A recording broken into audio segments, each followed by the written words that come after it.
Movimiento parabólico. Si lanzamos un objeto con un ángulo respecto de la horizontal y graficamos la trayectoria, se tiene una parábola, donde, analizando este movimiento, se tiene que la aceleración de la gravedad apunta hacia abajo. Entonces, como vector tenemos que G apunta hacia abajo. La velocidad es tangente a la trayectoria. Es decir, acá tengo un B inicial, aquí tendré un B final 1, aquí un B final 2, aquí un B final 3, aquí un B final 4. La velocidad, miren, es tangente a la trayectoria. Para describir el movimiento, plantearemos un sistema de referencia eje horizontal X, eje vertical Y. Planteamos un sistema de referencia horizontal X, vertical Y. Descomponemos la velocidad en el eje X y eje Y. Es decir, que estas velocidades vamos a descomponer de acuerdo a nuestro sistema de referencia. Ahí tendremos un Bx y un B inicial Y. Aquí otro Bx, B final Y. Aquí la velocidad en Y es 0 y la velocidad final 2 es igual a Bx.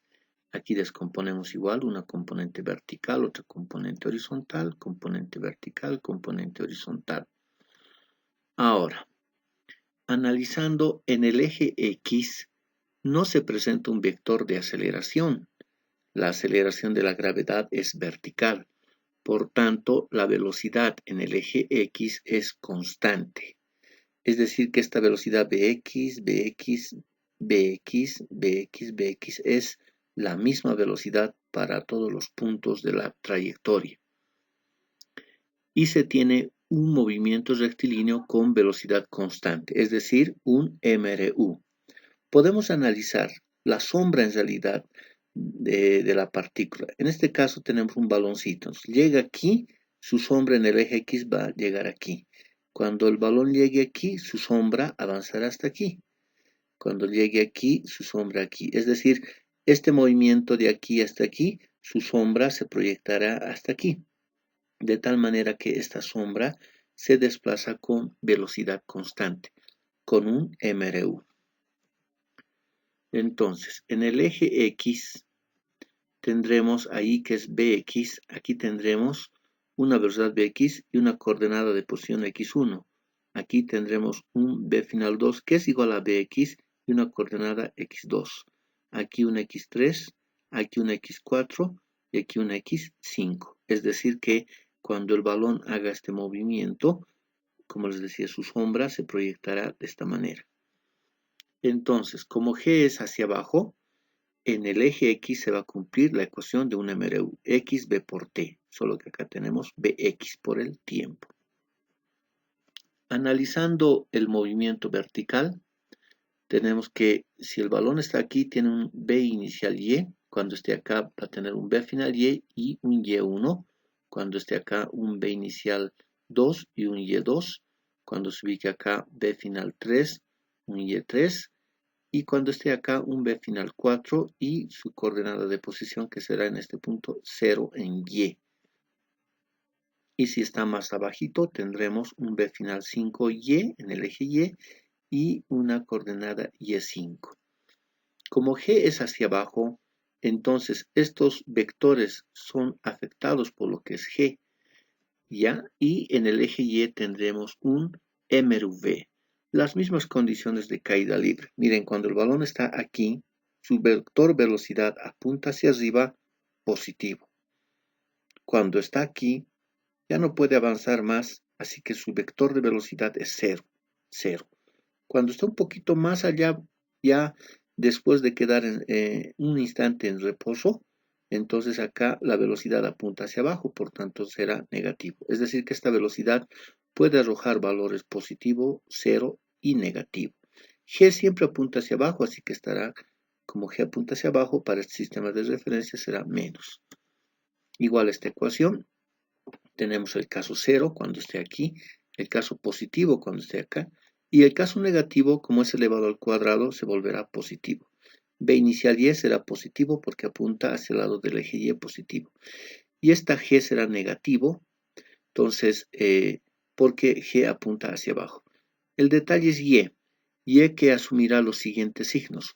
Cuando esté acá, Y es positivo. Cuando esté acá, Y es positivo. Cuando esté acá, Y es positivo. Pero cuando esté aquí, Y es 0. Justo está en el origen. Por tanto, puede ser positivo, 0. Cuando baje un poquito más allá, ya Y será negativo. Entonces, esos son los 3 casos de Y. Aquí lo mismo vamos a tener para Y los 3 casos. Esto es positivo, el tiempo es un escalar. Y G, como apunta hacia abajo, será negativo. De esa manera, podemos resumir que en el eje X, en un movimiento parabólico, se tiene un MRU y en el eje Y un MRV que corresponde a una caída libre. Ahora, para la velocidad. Para la velocidad, no olvidemos que la velocidad es esa que es tangente a la trayectoria.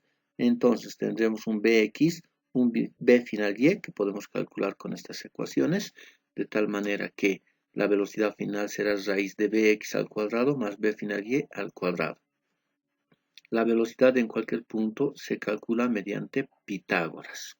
En el caso de un movimiento vertical de bajada, si la trayectoria es de bajada, entonces podemos cambiar el sistema de referencia. Y hacia abajo que sea positivo y X horizontal que sea positivo hacia la derecha.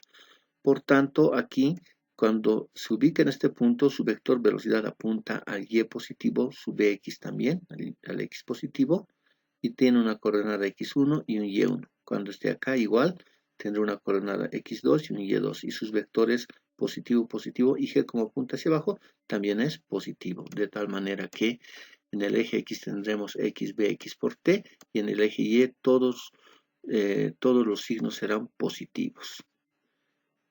No olvidemos que la velocidad se determina por Pitágoras. Ahora bien, vamos a resolver algunos ejercicios. Mediante una banda transportadora, descarga cereales en A razón de 20 pies por cada segundo y cae en la parte superior del montículo B. Calcular la distancia horizontal hasta el punto B. La distancia horizontal hasta el punto B. Considere G 32,2 pies segundo al cuadrado y alfa, que es el ángulo de inclinación de la banda transportadora, igual a 30 grados. Bien, vamos con la solución. En este ejercicio se nos pide calcular la distancia horizontal desde aquí hasta aquí. Entonces, nosotros tendríamos este caso y aquí tenemos una velocidad v sub 0. Sabemos que G apunta hacia abajo y esta es la distancia X que hay que calcular. Podemos descomponer la velocidad en X y en Y. Ahora, en el eje Y vamos a tener un MRV, entonces podemos calcular el tiempo de aquí hasta aquí. Observen que en este caso es como la trayectoria, sube y luego baja. Como es por debajo del punto de lanzamiento, podemos plantear esta ecuación, pero no olvidemos que como llega aquí, el H será negativo. Entonces menos H, B inicial en Y por tiempo T, menos un medio de G tiempo T al cuadrado. Menos G porque G siempre apunta hacia abajo. De aquí, esta velocidad sería B sub 0 seno de alfa, la componente que sería la componente vertical, B sub 0 seno de alfa, por tiempo t menos un medio de g tiempo t al cuadrado. De esta ecuación debemos determinar el tiempo. Entonces despejamos para el tiempo, esto pasa con positivo, esto con negativo, esto queda nomás con negativo. Reemplazamos valores y tenemos que para el tiempo al cuadrado 16,1 menos 10t menos 18, realizando todos los cálculos de aquí. Ahora bien, esto es una ecuación de segundo grado. Resolvemos la ecuación y nos sale que el tiempo 1 es 1,41 y el tiempo 2 es menos 0,79 segundos. El tiempo positivo es el que se considera. Luego, en el eje X se tiene un MRU, entonces X, B sub 0X por T. Pero B sub 0X es B sub 0 coseno de alfa por el tiempo T. Reemplazamos los datos de B sub 0 es 20, alfa es 30 grados y el tiempo que calculamos aquí, que es 1,41 segundos. Operamos y esta es la distancia X que nos están pidiendo en el ejercicio. Gracias, será hasta otra oportunidad.